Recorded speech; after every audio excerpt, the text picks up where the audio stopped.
किसी मुस्लिम मर्द से शादी करना चाहती हूँ, तो क्या आप लोगों के लिए ये पॉसिबल है? दिल फट जाता है ये देख के कि यानी मेरी कमी किसी को भी महसूस नहीं होती। सिर्फ यही कसूर था मेरा कि मैंने इस्लाम कबूल किया। फ़ौरन पापा रोने लग गए, बल्कि और मामा रोने लगी, भाई रोने लग गए।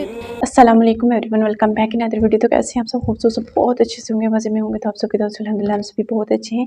तो आज मैं आ चुकी हूँ एक और बहुत ही खूबसूरत सी वीडियो के साथ। और आज की वीडियो जो है वो एक ऐसी बहन की है जिन्होंने जब इस्लाम कबूल नहीं किया था तब उनकी ज़िंदगी कैसी थी, और जब उन्होंने इस्लाम कबूल कर लिया उसके बाद उनको किस किस मुश्किलात का सामना करना पड़ा। तो आज वो सब चीज़ें उनकी ज़बानी सुनेंगे कि उनकी इस्लाम से पहले की और इस्लाम कबूल करने के बाद की ज़िंदगी जो है वो किस तरह से है और किस तरह से अब तक गुजर रही है। तो चलो सबसे पहले तो आज की वीडियो को स्टार्ट।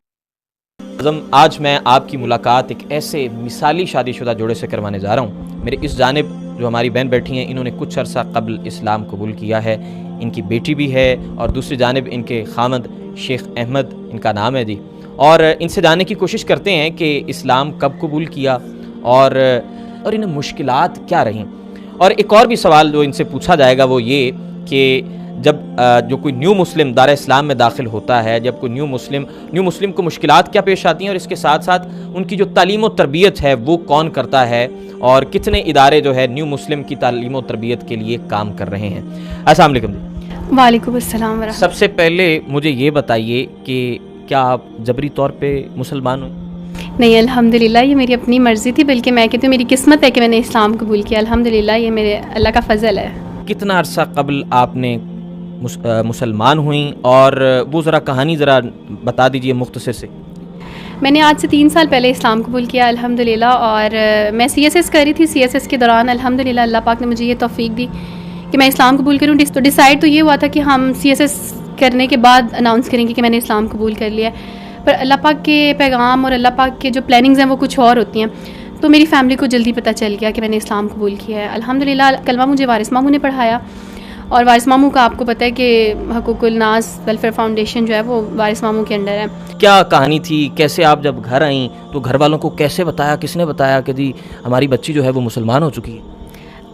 पापा ये चाहते थे कि मेरी शादी कर दी जाए, तो उन्होंने यानी ये डायरेक्टली वारिस मामू को बुलवाया और उनसे कहा कि आप पूछें इससे कि ये किससे शादी करना चाहती है, हम एग्री हैं जिससे भी चांद शादी करना चाहती है। तो मैंने उनसे कहा कि पापा आप ये नहीं कर पाएंगे, मतलब ये मुश्किल है। मैं तो उन्होंने उनके ज़्यादा इंसिस्ट करने पे मैंने एकदम मुंह से निकाल दिया कि मैं तो फिर किसी मुस्लिम मर्द से शादी करना चाहती हूँ, तो क्या आप लोगों के लिए ये पॉसिबल है? तो यानी एकदम एक लम्हे के लिए सारी फैमिली खामोश, और वारिस मामू भी वहाँ पर बिल्कुल खामोश। तो उस टाइम पे मैंने उन्हें बताया कि मैं इस्लाम कबूल कर चुकी हुई हूँ। मैं आप लोगों से मज़ीद झूठ नहीं बोल सकती कि आप जहाँ चाहें शादी करें। तो मैंने इस्लाम कबूल कर लिया हुआ है। उस टाइम पे खामोशी, एक सन्नाटा था, शाम का वक्त था, और ज़ाहिर है मेरी फैमिली इस चीज़ को लेके फ़ौरन पापा रोने लग गए, बल्कि और मामा रोने लगी, भाई रोने लग गए, और छोटा भाई मेरे पास है। मैं आपके जज्बात समझ सकता हूँ। उस वक्त बड़ी घर में सूरत हाल किस तरह की थी, कैसे ख़ुद को जो है वो कैसे काबू किया, और क्या डर भी लगा? मुझे लगा कि शायद यानी पापा गुस्से से उठ के मुझे मारने ना लग जाए, डर भी लगा। लेकिन जब अल्लाह का कलाम आपके दिल में आ जाता है तो फिर अल्लाह के डर से बड़ा कोई डर नहीं होता। तो बहादुरी तो अल्लाह के कलाम की वजह से मेरे अंदर इस चीज़ के लिए आ गई कि मैंने इस चीज़ का इजहार सरेआम किया अपनी फैमिली के सामने। हालांकि प्लान ये था कि जब वारिस मामू के घर चली जाऊँगी फिर फ़ोन पे बताऊँगी कि मैंने इस्लाम कबूल कर लिया। लेकिन अल्लाह पाक ने ये हिम्मत दी कि मैंने पापा और मामा और पूरी फैमिली के सामने ये कह दिया कि मैंने इस्लाम कबूल कर लिया हुआ है। और मेरा छोटा भाई उठ के फ़ौरन से मेरे पास आया और मैं पाँव में बैठ के, तो पाँव पकड़ के मुझे कहते कि चाँद ये ठीक नहीं है, तुम फ़ौरन वापस अपने मज़हब में आओ, वारिस मामू को बताओ कि तुमने इस्लाम कबूल नहीं किया। अच्छा, अभी भाइयों से, बहनों से, वालिदा वालिद से रब्ता होता है? नहीं, मेरा सिर्फ मेरे एक भाई से रब्ता होता है, लेकिन और किसी से भी। क्या जज्बात होते हैं, कैसे दिल को जो है, खूनी रिश्ते तो फिर खूनी होते हैं। हाँ जी बिल्कुल। अभी रिसेंटली मुझे पता चला कि मेरे भाई की इंगेजमेंट हो रही है और शादी की प्लानिंग्स हो रही हैं, तो दिल फट जाता है ये देख के कि यानी मेरी कमी किसी को भी महसूस नहीं होती। सिर्फ यही कसूर था मेरा कि मैंने इस्लाम कबूल किया। या ये इतना बड़ा गुनाह था मेरे लिए कि मुझे मेरी फैमिली से निकाल दिया गया, बहन भाइयों से दूर कर दिया गया। यानी मेरा दिल ये सच में ये सोच के फट जाता है कि जब मेरे भाई की शादी होगी और मैं नहीं होंगी तो क्या सब वाकई मेरी कमी को महसूस नहीं करेंगे। लेकिन दिल इसलिए बड़ा हो जाता है कि इन सब चीज़ों का अजर है मेरे अल्लाह के पास, इस्लाम में हर चीज़ का अजर है। बस ये सोच के दिल को सब्र आ जाता है। वो तरबियत उसके बाद जो है वो कैसे हासिल की, कुरान कितनी दफ़ा पढ़ा, ये तमाम तर कहानी हमारे नाज़रीन जाना चाहिए। अल्हम्दुलिल्लाह मैंने एक दफ़ा कुरान पाक मुकम्मल कर चुकी हूँ अल्हम्दुलिल्लाह, उर्दू ट्रांसलेशन के साथ, क्योंकि आपको पता है न्यू मुस्लिम्स को अरबी सीखने में टाइम लगता है। बाइबल उर्दू में होती है तो इसलिए हम उर्दू ज़्यादा जल्दी इजीली पढ़ लेते हैं। बाकायदा तालीम और तरबियत वारिस मामू के थ्रू भी हमारी हो रही है, उनके इदारे में बाकायदगी से मंथली भी जाते हैं और मदारिस में भी जाते हैं। मैं इस टाइम जो है वो अलनूर फाउंडेशन के थ्रू, जो अलनूर डॉक्टर निगहत हाशमी साहिबा हैं, उनकी स्टूडेंट भी हूँ, उनसे तजवीद की क्लास भी ले रही हूँ अल्हम्दुलिल्लाह। और मेरी तालीम और तरबियत में वारिस मामू की जो वाइफ़ हैं, बुनियादी तालीम और तरबियत जैसे नमाज के बारे में और कुछ और चीज़ें सीखने में उनकी वाइफ जो है। आपके मामू जो है पहले मुस्लिम हुए और फिर उसके बाद जो है उनकी तबलीग से आप जो है वो मुसलमान। वारिस मामू ने तो आज से काफ़ी साल पहले इस्लाम कबूल कर, 8 या 10 साल की थी तब वारिस मामू ने इस्लाम कबूल किया था। और वारिस मामू मुझे काफ़ी देर, बचपन से हम उनको देखते आ रहे हैं अल्हम्दुलिल्लाह। उनका इस्लाम भी हमारी आंखों के सामने है। और उनके साथ साथ शेख अहमद ज़मान साहब जो हैं, अल्लाह पाक ने इनको भी मेरी ज़िंदगी में एक ज़रिया बना के भेजा, जिन्होंने मुझे इस्लाम प्रीच किया। क्योंकि हम साथ में जॉब करते थे तो मेरी टेबल पे अक्सर बाइबल होती थी, लेकिन इन्होंने फिर उस टेबल के साथ, उस बाइबल के साथ उस टेबल पे कुरान पाक भी रखा कि कभी इसको भी पढ़ के देखिएगा। तो अल्हम्दुलिल्लाह जब पढ़ा तो फिर अल्लाह पाक ने अपना मौजज़ा ज़ाहिर किया और फिर मैंने इस्लाम कबूल किया अल्हम्दुलिल्लाह। नाज़रीन, अब बढ़ते हैं इनके खामंद की जानिब, जिनका ये जिक्र कर रही हैं शेख अहमद साहब। और वर्क प्लेस पे ये दोनों एक ही जगह पे काम करते थे और एक टेबल पे बाइबल हुआ करती थी और एक टेबल पे कुरान पाक मौजूद था। तो ये कहानी, ये दास्तान भी इनसे जानने की कोशिश करते हैं। शेख साहब, ये दास्तान ज़रा बयान कीजिएगा कि कैसे जो है वो, क्या इन्वायरमेंट था और किस तरह जो है वो एक तरफ कुरान पाक पढ़ा हुआ और एक तरफ जो है वो बाइबल पढ़ी। हम एज एन कोलीग काम करते थे, तो स्टार्ट में जब इन्होंने CSS के लिए कुछ क्वेश्चन आंसर्स में से करने, तो मैंने इनको कहना कि आप एक बार ना कुरान पाक का मुतालिया करें, ये आपको बहुत गाइड करेगा इस मामले में। तो इनको कई सवाल ऐसे थे कि जो इनको बाइबल से नहीं मिलते थे उनके जवाब, लेकिन जब मैंने इनको कुरान पाक दिया, क्योंकि मुझे आइडिया था कि अरबिक तो नहीं पढ़ सकेंगी, तो मैंने इनको उर्दू ट्रांसलेशन का कुरान पाक ला के दिया। तो इन्होंने जब इसको खोला तो बिस्मिल्लाहिर्रहमानिर्रहीम, अल्लाह के नाम से शुरू।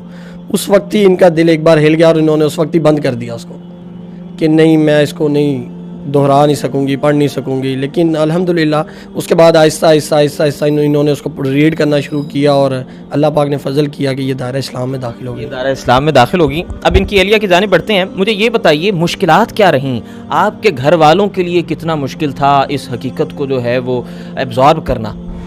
आपको पता है, जब भी कोई इस्लाम कबूल करता है तो ऑब्वियसली फैमिलीज़ तो एक्सेप्ट नहीं करती, बिकॉज उनके लिए तो उनका रिलीजन इंपॉर्टेंट है। तो अगर उनके बच्चे उनका रिलीजन छोड़ के जा रहे हैं तो ये उनके लिए एक बहुत बड़ा झटका होता है। और मेरी फैमिली के लिए भी ये बहुत बड़ा झटका था। मुश्किलात ये होती हैं कि आपको सबसे पहले अपनी फैमिली से बाइकआउट करवा दिया जाता है। आखिर में पैगाम क्या देना चाहेंगी? और आखिर में मुझे ये भी बता दीजिए कि किस तरह जो है वो तबलीग कर रही हैं, किस तरह जो है लोगों को क्या तरगीब दे रही हैं, और ये ज़रा थोड़ा सा बता दीजिए और मैसेज बता दीजिए, मैसेज क्या देना चाहिए? इंशाल्लाह मैं प्रीच करती रहूँगी और कर रही हूँ, ना सिर्फ अपने पेरेंट्स के हवाले से बल्कि अपने ससुराल में भी मैं जितना हो सकता है जो राइट थिंग्स हैं, जो राइट सुना है उसको प्रीच करने की कोशिश कर रही हूँ। और इसके साथ साथ मैं अपने कज़न्स, अपने फ्रेंड्स, अपने कुलीग्स में आपका जो किरदार होता है ना इस्लाम कबूल करने के बाद, वही सबसे बड़ी प्रीच होती है, वही सबसे बड़ी टीचिंग होती है। आपके किरदार को देख के, आपके अखलाक को देख के ही कोई इस्लाम को जान सकता है। तो नाज़रीन, इनके खामंद की जानिब बढ़ते हैं, शेख अहमद साहब की जानिब। शेख साहब, बतौर न्यू मुस्लिम वाइफ क्या आपने जो है क्या चीज़ें महसूस की और किस तरह आपकी ज़िंदगी जो है वो इनका आपकी ज़िंदगी में आना क्या महसूस करते हैं और पैगाम क्या देते हैं? अल्हम्दुलिल्लाह ये बहुत एक अच्छा एक्सपीरियंस था मेरे लिए, एक न्यू मुस्लिम से शादी करना। यकीन करें कि जब मेरी भी कई फैमिली मेम्बर्स जब मेरे अगेंस्ट हो गए थे, ख़िलाफ़ हो गए थे कि घर में ख़ानदान में कोई लड़की नहीं मिली, बाहर कोई लड़की नहीं मिली, तो एक न्यू मुस्लिम से शादी करने का सोच लिया। तो बहुत सी बातें फ़ेस करनी पड़ी, लेकिन जब अल्हम्दुलिल्लाह एक शादी हो गई, शादी के बाद अब इस वक्त मैं ये सोचता हूँ कि अगर कोई रिलेटिव्स में से या आउट ऑफ रिलेटिव्स से भी मुझे कोई शादी के लिए लड़की मिल जाती, तो अब इस वक्त जो मेरे घर की सिचुएशन है वो तब ना होती। अल्हम्दुलिल्लाह इन्होंने दीन को वाकई ही असल आपका घर सही मानों में जन्नत का मंजर पेश कर। अल्हम्दुलिल्लाह बाय बर्थ मुस्लिम हो के मैं बहुत सी चीज़ों को नेग्लिजेंस कर देता हूँ। यकीन इनके ज़िंदगी में आने से जो है वो आपकी बहुत सी चीज़ें तरतीब में आ गई और इस्लाम के सुनहरी असूलों के मुताबिक अल्हम्दुलिल्लाह सुन्ना के मुताबिक हो गई। बाय बर्थ तो हम सुन्ना यूज़ कर रहे थे और उनको फॉलो कर रहे थे, लेकिन अब मज़ीद फ़ॉलो कर रहे हैं। मज़ीद किस तरह फॉलो कर रहे हैं कि मैं ड्यूटी पे भी होता हूँ तो 1:30 बजते नहीं है मुझे कॉल आ जाती है घर से कि नमाज का टाइम हो गया, नमाज अदा कर दें। जुम्मे का दिन होना तो मुझे कॉल आ जानी कि आज सारा दिन जो है दरूद शरीफ पढ़ें, जुम्मे का दिन है, जुम्मे की नमाज़ ज़रूर पढ़ें। ज़ोहर, असर, मगरिब डेली कॉल आ जानी मुझे। रात को अक्सर मैं काम की वजह से इतनी थकावट होती है कि मेरा दिल होता है कि बस अब मैं सो जाऊँ, लेकिन फिर के उठें, तहज्जुद की नमाज़ अदा करनी है, तहज्जुद का वक्त है, एक अल्लाह को राज़ी करना है। तो अल्हम्दुलिल्लाह एक न्यू मुस्लिम से एक्सपीरियंस सबका ही बहुत अच्छा रहेगा अगर अडॉप्ट करेंगे ये कि न्यू मुस्लिम से शादी करें। बाय बर्थ जो मुस्लिम्स होते हैं ना, वो बहुत सी चीज़ों को छोड़ जाते हैं। हम अगर अपनी सोसाइटी में देखें तो बहुत से लोग ऐसी बिदा में फंस चुके हैं कि वो दीन से खारिज होते जा रहे हैं, लेकिन अल्हम्दुलिल्लाह जो न्यू मुस्लिम्स होते हैं ना, वो दीन को नहीं छोड़ते, क्योंकि इन्होंने दीन कुर्बानियों से लिया होता है। जिस तरह मिसाल कुछ इस तरह है कि हमें पाकिस्तान बाय बर्थ मिल गया, जिन्होंने पाकिस्तान के लिए कुर्बानियाँ दी ना, आज उनसे पूछा जाए तो वो कीमत बताते हैं कि किस तरह खून दिया उन्होंने।